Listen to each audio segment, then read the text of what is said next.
લોકમત ન્યૂઝમાં આપનું સ્વાગત છે। વડોદરા જિલ્લામાં સ્થાનિક સ્વરાજ્યની ચૂંટણી બાદ હવે સત્તા ગઠનની કવાયત તેજ બની છે। ભારતીય જનતા પાર્ટી દ્વારા પ્રમુખ ઉપપ્રમુખ સહિતના હોદ્દાઓ માટે આજે સેન્સ પ્રક્રિયા શરૂ કરવામાં આવી હતી। જિલ્લા કમલમ કાર્યાલય ખાતે પ્રદેશ નિરીક્ષકો દ્વારા 8 તાલુકા પંચાયત અને 3 નગરપાલિકાઓ માટે સેન્સ પ્રક્રિયા હાથ ધરાઈ હતી, જ્યારે આવતીકાલે જિલ્લા પંચાયત માટે પ્રક્રિયા યોજાશે।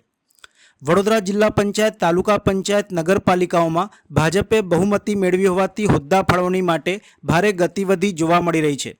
સેન્સ પ્રક્રિયામાં સાંસદ, ધારાસભ્યો, પક્ષના પદાધિકારીઓ અને ચૂંટાયેલા સભ્યોએ હાજરી આપી હતી।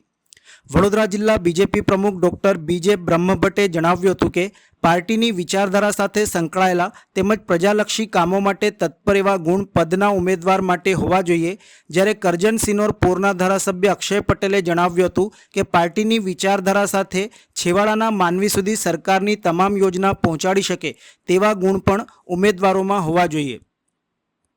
તમામ ચૂંટાયેલા પ્રતિનિધિઓમાં પારદર્શિતા રહે એવા હેતુ સાથે ભારતીય જનતા પાર્ટી દ્વારા સેન્સ પ્રક્રિયા લેવામાં આવતી હોય છે। જિલ્લા પંચાયત પ્રમુખ પદ મહિલા ઓબીસી માટે અનામત હોવાથી 4 વિજેતા મહિલા ઉમેદવારોમાંથી એકની પસંદગી થવાની શક્યતા છે।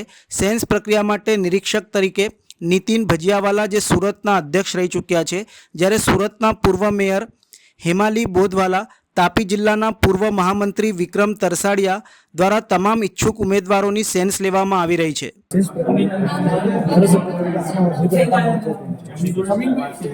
અત્યારે ભારતીય જનતા પાર્ટીની સેન્સ પ્રક્રિયા ચાલુ છે અને ભારતીય જનતા પાર્ટી જે સતત ગુજરાતની વિકાસના કામો જે થઈ રહ્યા છે એના ઉપર વિશ્વાસ મૂકીને ભારતીય જનતા પાર્ટીના ઘણા ઉમેદવારો અત્યારે જીતીને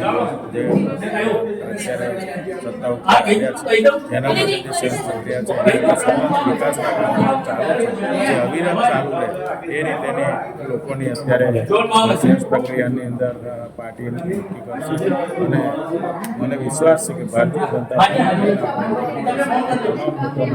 કામગીરી કરે એવા છે અને સેવાની ભાવનાવાળા જે લોકો ચૂંટાયા છે એટલે સતત લોકોની વચ્ચે રહીને કામ કરશે એવો મને વિશ્વાસ છે।